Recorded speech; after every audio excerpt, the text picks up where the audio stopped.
30s and has recently broken up with her boyfriend of many years. At the beginning of the movie, Maggie is in a restaurant, patiently waiting for her date. She is nervous because she has not been on a blind date since college. The date goes well until she asks the man about his thoughts on kids. He awkwardly says that he hasn't thought about it yet. He gets distant after the question and barely talks to her. Following the horrible date, Maggie returns home and starts looking for someone else on the dating site. She receives a message from a guy named Nick, but ignores it. The next day at work, she calls a fertility clinic and makes an appointment. Since she is about to turn 40, Maggie wants to freeze her eggs as an extra measure to ensure she can get pregnant in the future. She meets Dr. Linda, who runs several tests on her to see if her eggs are suitable for preservation. Maggie knows that the process is very expensive, but she hopes to get promoted at work very soon. However, her plan goes in vain when her boss Dawn announces their newspaper company is going digital. This would mean that all the employees are getting laid off. To keep them motivated, Dawn claims that they will get to work from home and will still get paid if they bring in traffic to the website. However, the pay is very low and not definite. Maggie has been working in the company for the past 12 years and doesn't know what she will do without the job. She gets a call from the clinic informing her that she is eligible for the IVF program. She is delighted but knows that without the promotion, she will never be able to afford the procedure. Her boss, Dawn, who is also her good friend, senses her anxiety and suggests she get an emotional support dog. She takes it into consideration and goes to a dog shelter. Although she had decided to just take a look at the options, when she lays her eyes on a tiny gray dog, she instantly knows that he has to come home with her. The shelter's employee reveals that the dog's previous owner went to jail, and he was found by the police. Maggie brings the dog home and buys him toys. At night, she makes herself a Reuben sandwich and keeps it on the kitchen counter. To her surprise, the tiny dog somehow jumps on the counter and eats her sandwich in seconds. Maggie laughs it off and names the dog Reuben, like the sandwich. Starting that day, she brings him everywhere she goes and takes great care of the dog. Reuben helps her with her anxiety, like her boss had predicted. One day, while they're on a walk, Maggie notices a vacancy announcement at a local coffee shop. She starts working there as a barista for extra money. At work, Maggie meets Annie Powell, a girl who she used to babysit when she was in high school.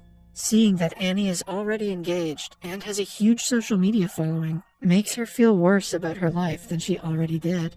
The girls share their Instagram handles and decide to meet again someday. When Maggie returns home that day, a ball rolls towards her from under the sofa. Thinking that Reuben wants to play, she uses a rope toy to bring him outside. Reuben from the other side pulls the rope so hard that she barely manages to keep up. To her horror, Reuben has also left nasty scratches on the front door. She figures he might be missing her and dismisses the matter. That night, before going to bed, she goes through Annie's Instagram while complaining about her life to the dog.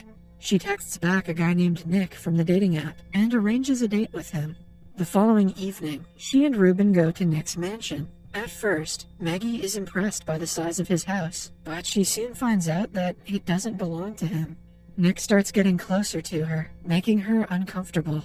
Reuben seems to sense her anxiety. Maggie excuses herself and goes to the washroom, while Nick steps out of the house to smoke. He hears rustling from a bush and gets closer to inspect it. When Maggie comes out looking for Reuben, she finds him bloodied by the side of the road. To her horror, Nick's deformed dead body lies nearby. A neighbor calls the police, thinking that Nick might have been hit by a vehicle. The next day, Maggie takes the dog to the vet, who runs some tests on him and claims that he is perfectly fine. The blood on his fur might have been splattered on him from being too close when the accident occurred. She also takes his blood as a standard protocol for all dogs' first time at the vet. At home, Dawn calls her to tell that the story she covered about Nick's death is the first hit of their website. Maggie jumps in excitement when she is informed that one more hit story will ensure she gets a bonus. That weekend, Annie and Maggie go to a yoga class together. All the other dogs in the class bark at Reuben for no apparent reason. On returning home, Bea sees Reuben for the first time and disapproves of him being in her house. Maggie persuades her to let her keep the dog, promising to keep him inside a cage most of the time. Reuben senses that Bea is making Maggie anxious and barks at her. Later, she puts him in a cage to go to work. A while later, Bea is in her bathroom when Ruben appears there out of the blue. At work, Maggie meets a friendly customer named Nate. He leaves her his number on the back of the receipt. Upon returning home, she sees that the dog has somehow escaped from the cage and scratched a hole in the window. At the same time, she gets a call from Ruben's doctor, who says that his blood test results came out abnormal, so they want to draw his blood again. After the call, Maggie enters Bea's apartment and finds her mauled dead body in the bathtub. A horrified Maggie tries calling the police, but notices dog's excreta on the floor and the broken window. She puts two and two together and realizes that Ruben has killed Bea. She soon registers no one would believe that her tiny dog could kill. If people find out, they would probably suspect her of the murder. Still, Maggie isn't mad at her dog. Instead, she holds him tight and assures him that everything will be all right. Maggie is starting to seem like a psychopath. Following that, she cleans up the mess and wraps up Bea's body. She drives it to the countryside and buries her. After returning home, she buys Ruben an even bigger cage to ensure he stays inside. She totally ignores what happened and goes on with her life normally. One day, while sunbathing by the side of the pool, she is approached by Bea's niece, Elena, who asks her about her aunt. Maggie calmly tells her that she hasn't seen her in a few days. A police officer arrives to investigate the disappearance. To Maggie's surprise, the guy is Nate, the customer who had given her his number. That evening, they meet for a date at a restaurant. The two seem to have a lot in common. Maggie also finds out that having kids one day is on Nate's bucket list. They enjoy each other's company and decide to go out again sometime. Maggie writes about Bea's disappearance on the website and gets more traffic than ever. Dawn texts her, saying she has just confirmed her bonus. After finding that out, she goes to the fertility clinic once again to go forward with the IVF procedure. She happily returns home that day, but soon finds out that her work bonus is only $200. She goes to Dawn's office and confronts him about the pay. They get into a huge argument, which ends when Dawn fires her from the job. Dawn is a verifiable piece of crap. She brings her belongings to the car along with Ruben when suddenly the dog runs back up. Before Maggie can get to him, she sees Dawn being attacked by Ruben through the window. She quickly rushes to Dawn's room and sees his bloodied dead body. Instead of freaking out, she calls Ruben a good boy. Following that, she throws Dawn's body off the building to make it seem like a case of suicide. She calmly brings Ruben home and cleans him up. After Dawn's death, Maggie gets promoted to his position in the company. She now has a good job, a loving boyfriend, and a backup plan if she can't have a baby. It's truly amazing the things that becoming a serial killer can do for you. That evening, Annie, Nate, and her friends go to a bar to celebrate Maggie's promotion. They also bring Ruben because Maggie is too scared to leave him on his own. One day at work, a policeman comes to see Maggie to inquire about Nick's hit-and-run case. He asks her why she was at the location of the accident, to which she claims that she was there to walk her dog. The policeman suspects her story, but has no evidence to prove her wrong. In the meantime, she continues visiting the fertility clinic. The procedure causes bruises on her arms and legs as a side effect. At night, Nate comes over to her house with a dog cam as a gift. He has hardly been able to spend time with her because she always has to return home to the dog. Hence, he believes the dog cam will help her with her anxiety when she is away from Ruben. Maggie thanks him and sets up the cam near Ruben's cage. Following that, they walk to Nate's house while enjoying cups of ice cream. A man bumps into them and walks away without apologizing. Maggie shouts profanities at him, surprising Nate. He calms her down and brings her to get another cup of ice cream. In the following scene, they are in Nate's bed, but Maggie is too worried about Ruben to focus on him.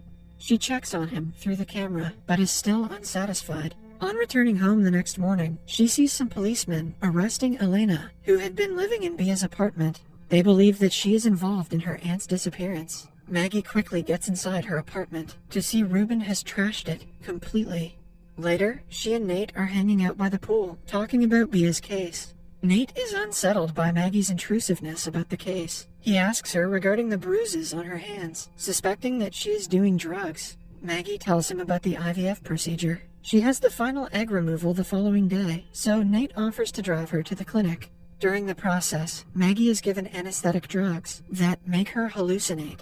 She dreams of the doctor confronting her about all the murders. She tries to get free, but cannot because her hands are bound to the bed. After the process, Nate drives her home since she is too weak to do it on her own. At night, he is working late, so Annie comes over to keep her company. She tells Maggie that her husband is forcing her to try for a baby. Back in the police station, Nate's superior tells him about the prints that were found in 3 crime scenes, including in Bia's apartment. When he finds out that Dawn's crime scene also had the same prints, he starts to suspect Maggie. He calls her to tell her about the prints. Maggie freaks out and asks Annie to cut the phone call. Annie tries to reassure her that the prints just mean the killer will be found quicker. Ruben mistakes Annie for making Maggie anxious and attacks her. He somehow grows into a beast and drags her into the sofa. Maggie tries her best to save Annie, but is unsuccessful. After her death, she has no option but to clean the house and get rid of the body. She drives to the countryside and buries her dead body. Not wanting to keep doing this anymore, she drives away, leaving Ruben by the side of the road. In the meantime, Nate goes through footage from Ruben's dog cam and finds Maggie dragging Annie through the door. When Maggie reaches home, he confronts her about the murders and handcuffs her. Just then, the transformed Ruben barges in and attacks Nate, killing him at last. A while later, policemen arrive at the house and arrest Maggie for the murders. In the final scene, we see Ruben in the dog shelter yet again. The employee introduces him to a man who presumably brings him home.